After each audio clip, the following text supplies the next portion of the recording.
Salut à tous, c'est Nico, bienvenue dans Un mur dans la ville, le podcast qui vous ouvre les yeux sur le handicap visuel. Aujourd'hui, on va partir sur un épisode qui va être un petit peu technique, mais rassurez-vous, je vais essayer de faire en sorte de bien vulgariser ce que j'ai fait et que personne ne soit perdu et que vous ayez les capacités du coup de comprendre ce que j'ai fait et pourquoi je les ai faites.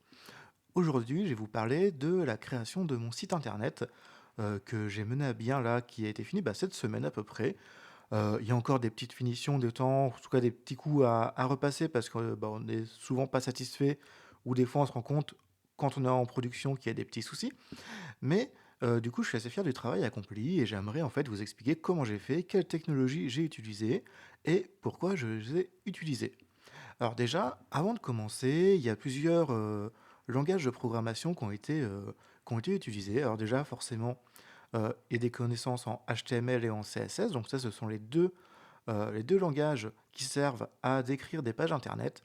Donc le HTML, ça sert à décrire le fond, donc vraiment tout le contenu d'une page Internet. Et le CSS, c'est ce qui permet la mise en forme du fond. Donc clairement, voilà, vous avez juste besoin de savoir ça. Et que le HTML, c'est ce qu'on appelle un langage de balise. C'est-à-dire que par exemple, la balise H1, qui est une balise qui va transformer le texte qui est entre cette balise en titre de niveau 1. Donc ça, c'est des choses comme ça. Et du coup, c'est quand même assez... alors, c'est assez complet comme langage. C'est pas très compliqué à comprendre. Mais voilà, faut le connaître tout de même. Mais vous, pour la compréhension de ce dont on va parler aujourd'hui, juste ça, ça devrait suffire. Ensuite, je me suis dit, au départ, à la création de mon site internet, j'ai dit, alors moi, ce que j'aimerais avoir, c'est un site où c'est facile à maintenir, c'est facile à utiliser. Pour moi, je veux pas que ça soit la galère à chaque fois pour aller ajouter un nouvel article. Et je veux quelque chose qui, au pire, va me demander à la création un peu de manipulation, mais qui, à l'usage, sera facile. Et clairement, pour moi, c'est ça le plus important, c'est qu'il faut qu'à l'usage, ce soit facile aussi bien. Donc pour moi, qui va ajouter des articles, mais aussi pour les personnes qui vont venir visiter mon site, il faut que bien sûr que ça soit accessible. Ça serait idiot de faire un podcast qui parle d'accessibilité, de handicap, et que mon site ne soit pas accessible. Alors, normalement, j'ai réussi à respecter à peu près la majorité des choses. En tout cas, la navigation est possible partout. J'ai pas eu de soucis de pièges au clavier, de choses comme ça. Mais ça, bien sûr, ceux qui iront visiter, n'hésitez pas à me faire des retours. C'est toujours bien parce que des fois, vous avez des configurations soit d'aide de visuel, soit de lecteur d'écran que je n'ai pas. On ne peut pas tout tester. Et peut-être que chez vous, il y aura des petits soucis. Donc, n'hésitez pas à me faire des retours. Et donc du coup, ça c'était pour le site pourquoi je voulais un site. Et ensuite, ça m'a amené à porter en fait la question de j'utilise quoi comme outil pour créer mon site. Parce qu'il y a plein d'outils en ligne. Il y a WordPress par exemple qui est un des plus connus. Mais je trouve que pour ce que je voulais faire, ça faisait un peu usine à gaz. Et en plus, la dernière fois l'interface n'était pas si agréable que ça à utiliser. Donc clairement, j'avais pas envie de m'embêter avec WordPress.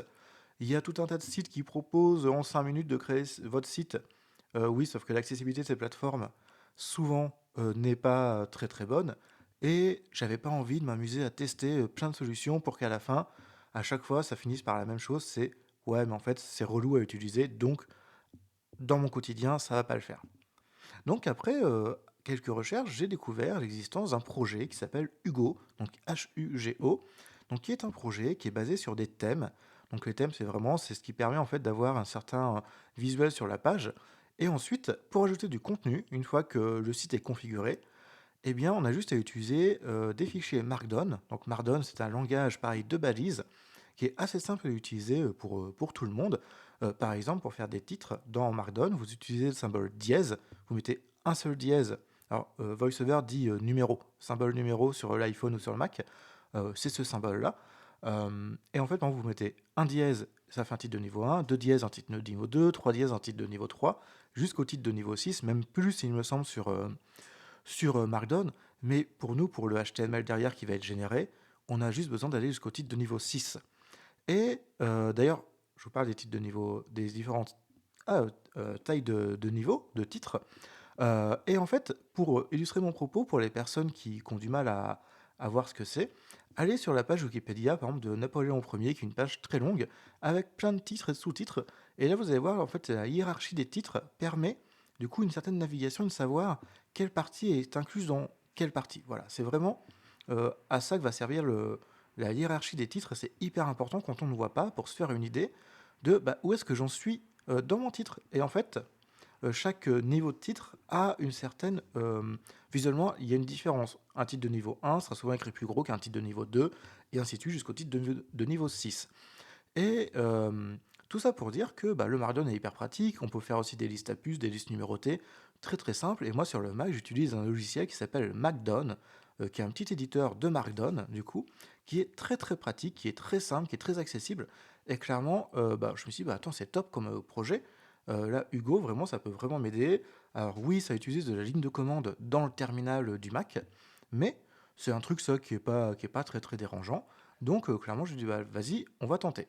Et puis avec un petit peu d'aide d'intelligence artificielle, parce qu'il y a pas mal de thèmes, il y a énormément de thèmes qu'on peut aller voir sur GitHub, sauf que moi visuellement, je ne vois pas les thèmes, donc je vois pas forcément la différence.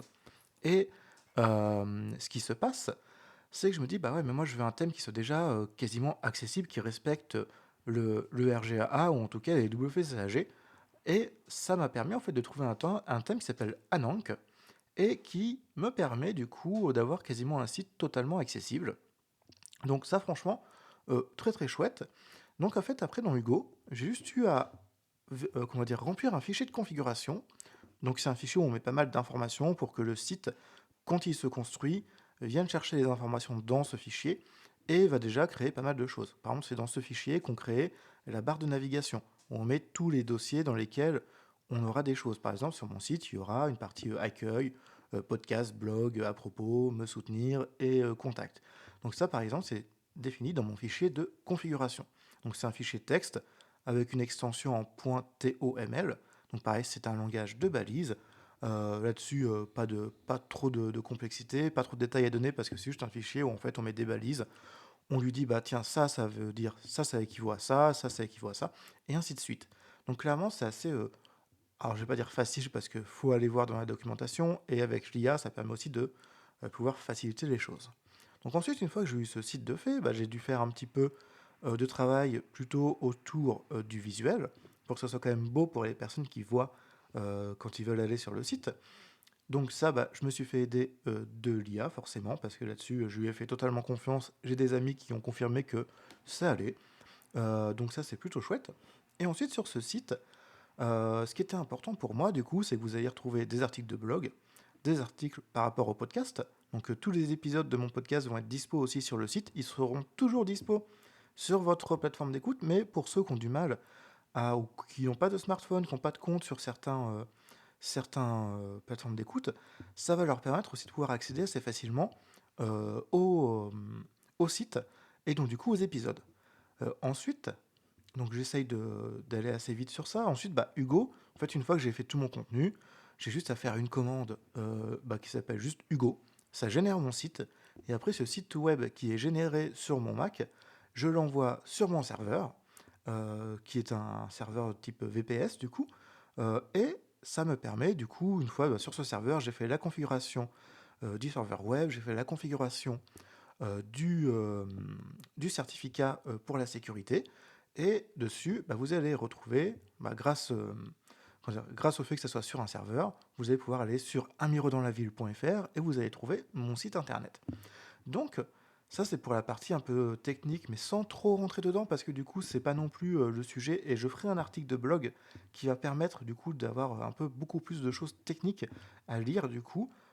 Et le but, c'est pas de vous perdre en tant qu'auditeur, peut-être néophyte sur la technologie, mais en tout cas, c'est juste de vous expliquer que c'est possible, et en quelques lignes de commande, en quelques prises de temps quand même, parce que ça m'a pris une bonne cinquantaine d'heures au total, ce qui est pas non plus énorme.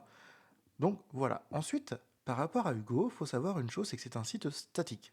Donc le site statique, c'est qu'une fois que la page de contenu elle est créée, elle n'est plus censée bouger, dans le sens où j'ai pas à avoir des choses qui bougent dynamiquement, c'est-à-dire que vous allez sur la page et il y a des choses qui se modifient comme ça tout seul. Donc généralement, ça c'est un site statique, ça ne bouge pas. Un site dynamique, c'est un site où les choses peuvent changer sur la page.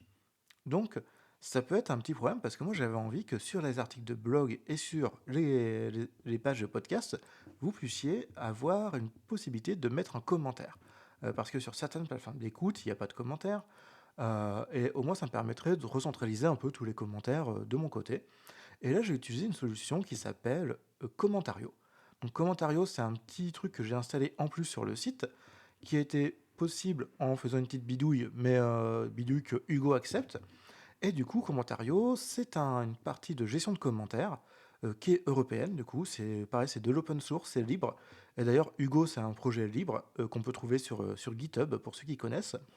Et du coup, donc Commentario, moi, c'était très important pour moi que vos commentaires ne soient pas hébergés chez des géants du web, chez des services tiers auxquels je ne sais pas ce qu'ils font de vos données, qui ont des politiques de confidentialité un peu obscures, qui disent oui, on respecte le RGPD, mais en vrai, derrière, on fait des choses avec vos commentaires, on fait des choses avec votre adresse IP, votre adresse mail, tout ça. Là, Commentario, c'est hébergé pareil sur mon VPS.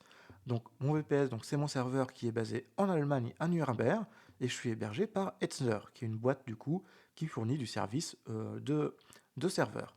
Donc clairement, moi ça reste en Europe, c'est RGPD, donc ça respecte tout ça. D'ailleurs, j'ai mis une page politique de confidentialité sur mon site pour que vous puissiez voir ce que je fais de vos données.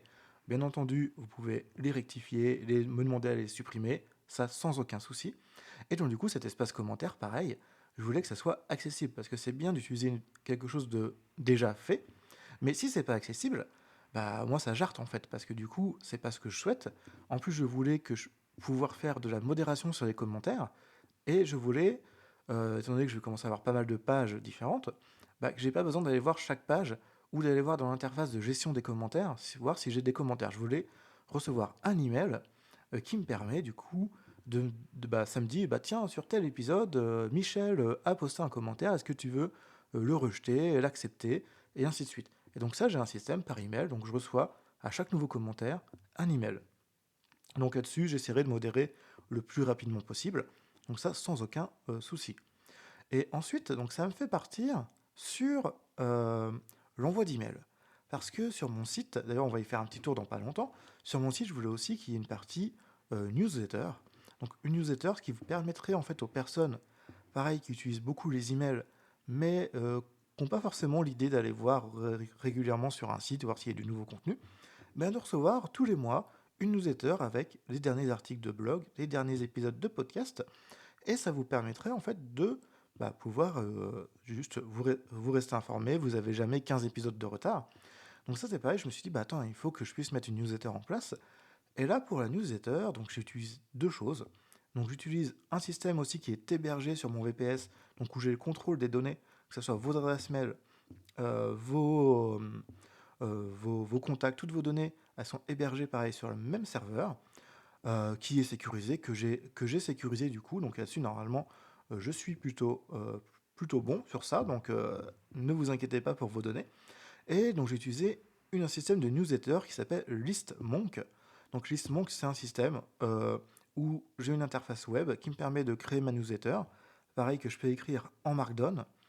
J'ai aussi un template HTML, donc c'est un modèle où je peux avoir un en-tête d'email, le pied de page de mon email, et au milieu, j'ai le contenu de ma newsletter. Donc ça m'a permis de faciliter moi, la création de la newsletter, parce que pareil, si c'est quelque chose qui me prend trop de temps et trop d'énergie sur la création, je vais pas avoir envie de la faire, et moi, il faut que ça tienne dans le temps. Donc bah, je me suis dit, bah, vas-y, je trouve un système où je peux utiliser du Markdown, je peux créer ma newsletter au fur et à mesure, je peux avoir un brouillon de travail, et avec Listmonk, c'est possible. D'ailleurs, je mettrai tous les liens en note d'épisode pour ceux qui seraient intéressés pour aller voir les technos que j'ai utilisés. Ensuite, Listmonk, bah, il lui faut un truc, c'est ce qu'on appelle un service, enfin des SMTP crédentials. Donc c'est SMTP, c'est un système pour, c'est le protocole qui est utilisé pour l'envoi d'email, parce que forcément, bah, il faut que je puisse vous envoyer la newsletter par email. Et donc ça, j'utilise un système, enfin un service qui s'appelle Mailgun.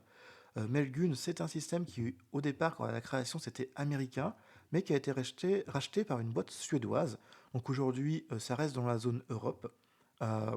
Euh, du coup, moi, j'avais envie d'avoir de plus de choses en Europe pour avoir une certaine souveraineté numérique et surtout bah, avoir quelque chose qui respecte vraiment bah, le RGPD, que vos données ne soient pas stockées, ne soient pas utilisées à des fins, je ne sais lesquelles, mais en tout cas, qu'elles soient utilisées que pour ce dont vous me les donnez, donc c'est-à-dire envoi d'email, et c'est tout. Donc du coup, bah, j'ai utilisé Mailgun, donc j'ai pu configurer assez facilement. Niveau accessibilité, leur site, il est acceptable, on va dire, parce que j'ai pu m'en servir, récupérer tout ce dont j'avais besoin. Et Donc ça, c'est plutôt pas mal. Donc ça, c'était sur la partie création du site. Et la seule chose que je n'ai pas encore mis en Europe, c'est pour mes DNS.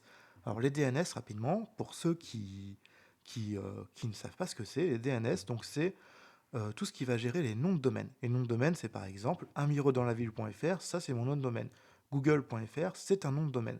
Et en fait, il y a des serveurs partout dans le monde qui ont des fichiers en fait, qui sont en fait les enregistrements DNS qui en fait vont servir quand vous allez dire tiens, je vais sur unmirodanslaville.fr, ça va envoyer une requête ou une demande à un de ces serveurs et ils vont dire, vous allez dire, en fait, c'est où l'adresse de unmirodanslaville.fr parce que j'aimerais bien aller dessus. Et du coup, le serveur DNS va répondre, tiens, bah voilà son adresse, hop, tu peux y aller. Et c'est vraiment ça, c'est vraiment en fait, les enregistrements DNS, ça sert à indiquer le chemin à prendre pour trouver un site. Parce que vous n'avez pas, vous n'avez pas à connaître l'adresse IP de mon serveur. Et surtout, bah, imaginons que vous ayez sur 2500 sites différents, vous n'allez pas stocker les 2500 adresses IP de serveurs pour aller les choper. Surtout que des fois, ça change. Donc, voilà, à quoi servent les enregistrements DNS? On va dire que les serveurs DNS, c'est un peu la personne dans la rue à qui vous demandez votre chemin. Voilà, c'est typiquement ça. Donc, ces enregistrements DNS, ils sont pour l'instant chez Cloudflare, qui est quand même plutôt aux États-Unis, qui est américain. Et là, je suis en train de chercher une solution où je puisse les gérer assez facilement. En tout cas, quand j'ai besoin d'y aller, c'est pas un truc qu'on va tous les jours, mais quand on y va, si c'est la galère, bah, pareil, hein, j'ai pas envie de m'embêter à trop galérer. Donc du coup, je vais tester plusieurs solutions qui sont en Europe, certainement la solution d'Infomania qui est en Suisse. Donc là-dessus, je verrai ce que ça va donner. Donc on va aller faire un petit tour du propriétaire sur le site. Donc je vais aller sur Safari, sur mon Mac. Stop, Safari, un Miro dans la ville, fenêtre. Donc là, j'arrive sur la page d'accueil. Donc la page d'accueil, j'ai voulu assez simple. Dessus, on peut naviguer par en tête. Mais déjà, on va commencer par la barre de navigation. Dans cette barre, qui est présente sur toutes les pages, vous allez retrouver Navigation principale, liste 6 éléments. donc Visiter, lien, accueil, 1 sur 6. un lien qui ramène vers l'accueil, Visiter, lien, podcast, 2 sur 6. le lien qui ramène sur la page de tous les podcasts. En gros, ça va avoir la liste des différents épisodes de podcast. Visiter, lien, blog, 3 sur 6. Et la partie blog qui pour l'instant n'est pas très fournie, je crois qu'il y a juste un article dedans. Voilà, la partie Visiter, lien, à propos, 4 sur à 6. propos. Donc là, vous allez en apprendre un peu plus sur moi, sur le projet Un Miro dans la ville, sur ce que je fais. Ensuite, Visiter, lien, contact, 5 sur 6. la partie contact dont je parlerai un tout petit peu après. Visiter, lien, me soutenir, 6 sur 6. Et me soutenir. Alors, me soutenir, dedans, vous allez avoir trois choses, je vais les placer ici. Vous allez avoir, bien sûr, comme d'habitude, partager, commenter les épisodes. Ça m'aide à faire grandir le podcast et vraiment, c'est gratuit pour vous, pour moi. Et vraiment, quand vous le faites, ça m'aide vraiment beaucoup à avoir plus d'auditeurs. Donc ça, c'est chouette. Et il y a une partie maintenant que j'ai ajoutée, dans cette partie me soutenir, il y a un bouton PayPal pour faire un don. Si vous le pouvez, ça pourrait beaucoup m'aider du coup. Et ne serait-ce que 2 euros par mois, moi, ça m'aiderait à faire grandir le podcast et à pouvoir proposer des nouveaux contenus. Donc n'hésitez pas. Et là-dessus, clairement, n'oubliez pas donc, le partage, le commentaire, parler de moi autour de vous, tout ça. Et un petit don si vous le pouvez, ça serait super top. Donc ensuite, on a fini la barre de Fin de navigation. liste. Fin de navigation. Rechercher sur le site. On a un petit champ de recherche. Rechercher sur le site. Rechercher. Champ de recherche. Voilà, donc là, vous pouvez mettre n'importe quel champ de recherche, vous trouverez, s'il y a quelque chose qui correspond, vous allez trouver ce qu'il y a dessus. OK. Bouton. Le bouton OK pour lancer la recherche, et on a fini la barre Fin de de navigation. bannière. Voilà. Principale. On arrive sur la zone principale. Donc là, on va Lien. Emplacement de lien. Contrôle de forme en tête. En tête. Niveau d'en-tête 1. Un Miro dans la ville. Donc vous trouvez l'en-tête principale, le nom du site. Ensuite, Niveau d'en-tête 2. Derniers épisodes de podcast. les derniers épisodes de podcast. En dessous, il y a une liste avec les 5 derniers épisodes, voilà, qui se mettent à jour à chaque sortie d'épisode.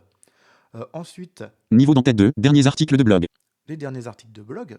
Donc ça, pareil, ça c'est une liste de 5 articles.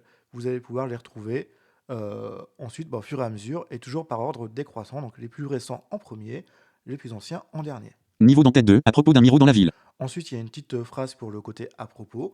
Un Miro dans la ville. Au travers d'épisodes. Niveau d'en-tête 2. Niveau d'en-tête 2. J'avance un Me petit soutenir peu. et me contacter. Donc là, vous avez la partie aussi dans la page d'accueil me soutenir et me contacter. Donc ça vous emmène soit vers la page me soutenir, soit vers la page de contact. Fin de principale. Et ensuite, on arrive sur le pied de page. Et le pied de page, dedans, Information de contenu. Niveau d'en-tête 3. Boîte aux lettres ouverte avec son drapeau relevé newsletter mensuel.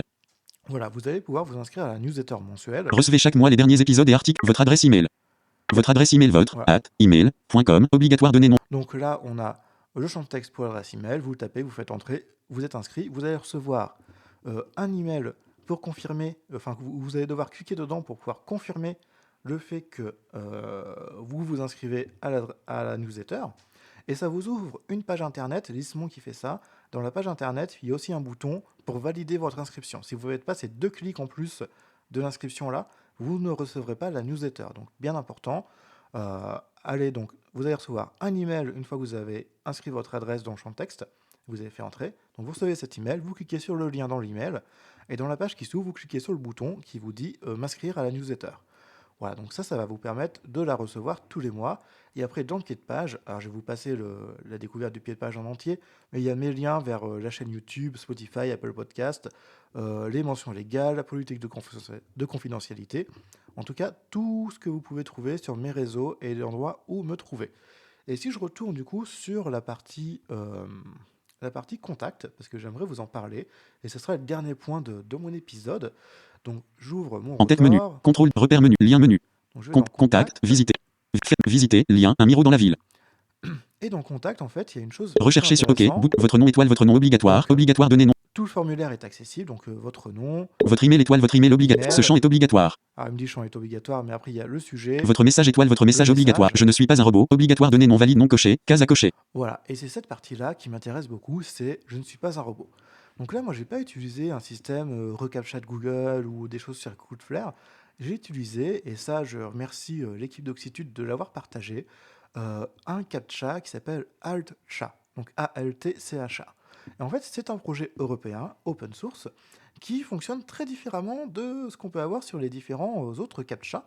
Les autres CAPTCHA, généralement, c'est à vous de valider un test en mode cliquer sur les feux rouges ou en fonction de ce que vous entendez, vous devez mettre le texte.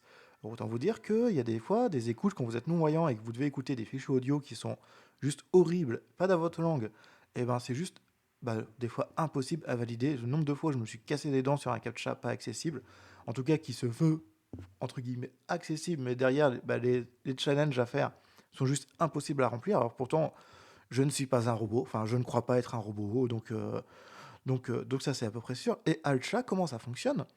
C'est tout simple, c'est que moi de mon côté sur mon serveur, là où c'est hébergé, quand vous allez cocher sur je ne suis pas un robot, ça va envoyer un petit challenge à mon ordinateur qui va résoudre un calcul.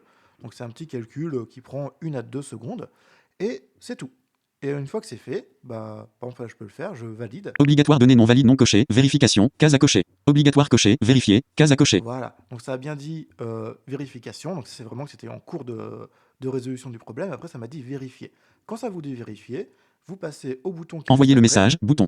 et vous validez. Et là, ça enverra le message. Bien sûr, il faut remplir tous les champs. Ça n'a aucun problème là-dessus. Mais ce que fait Alcha, ce qui est très pratique, c'est que vous, ça ne va pas vous déranger. Vous n'allez pas avoir de difficulté à le remplir. Et par contre, pour ce que fait le CAPTCHA, normalement, c'est vous éviter d'avoir des spams via des bots. Donc, c'est des serveurs qui sont spécialisés dans le remplissage de formulaires et qui vont vous spammer le message pour pourrir votre boîte mail et pourrir votre serveur. Et bien là, en fait, avec Alcha, c'est eux qui vont se pourrir eux-mêmes parce que vu qu'ils ont 1 à 2 secondes de traitement de calcul, imaginons, votre serveur, il vous envoie 10 000 emails à la minute, ok?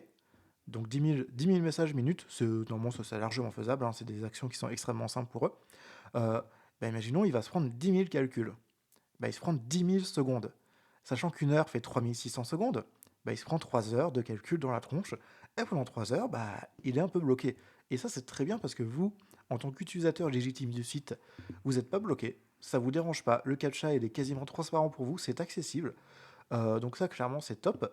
Alors que les méchants, les bots qui viennent vous embêter, eux sont embêtés. Voilà, ça clairement, et moi j'adore ce principe-là, c'est pas les personnes qui sont légitimes qui sont bloquées, ce sont les autres. Donc vraiment ça c'est plutôt chouette. Donc Alcha, moi je vous invite à toute personne qui a son site web à changer vos captcha de chez Google, tout ça. En plus ces données, il n'y a rien qu'à envoyer chez des méchants, chez des grands GAFAM. Tout est envoyé quand il y a besoin. Le résultat en fait, ce qui est envoyé de votre ordinateur vers mon serveur, c'est un hash, donc c'est-à-dire que vous prenez le résultat, vous le découpez en plein de petits, vous mélangez tout ça. C'est vraiment, vous prenez, en fait, imaginons, vous mettez votre morceau de viande dans un hachoir et vous hachez. Voilà, c'est clairement ça, un hash. Et du coup, moi, je compare ce hash avec le résultat que j'attendais. Et si les deux sont OK, bah, c'est parfait. Donc voilà Alcha, voilà pour mon site web. Donc n'hésitez pas à aller y faire un tour. Donc c'est unmirodanslaville.fr, Miro M-I-R-O. Vous allez trouver tout ce qu'il faut. N'hésitez pas à me faire de retour dessus. Moi, bien sûr, je serais très content que les gens aillent dessus et me disent bah, en fait, ça, Nicolas, c'est moyen, moyen, j'aime pas trop, je préférerais, est-ce que tu peux faire ça comme ci, comme ça. Voilà, donc n'hésitez pas, je verrai si vraiment il y a des choses qui ne vont pas. Sur les pages, je ne suis pas allé sur la page d'un épisode ou d'un blog, j'ai oublié de vous le dire, mais vous pouvez partager, il y a des liens de partage pour partager sur Facebook, TikTok, Mastodon, Insta, je crois que vous pouvez, par mail aussi. Il y a un lecteur audio sur les pages de podcast. Et le lecteur audio, il y a des vrais boutons, donc c'est le lecteur HTML par défaut, donc il est accessible. Et vraiment, c'était pour moi extrêmement important que mon site soit accessible à tous. Donc n'hésitez pas à aller y faire un tour. Sur ce, qu'en est-il? Vous me trouvez sur toutes les plateformes d'écoute, sur mon site internet. Et je vous dis à la prochaine dans Un Miro dans la ville.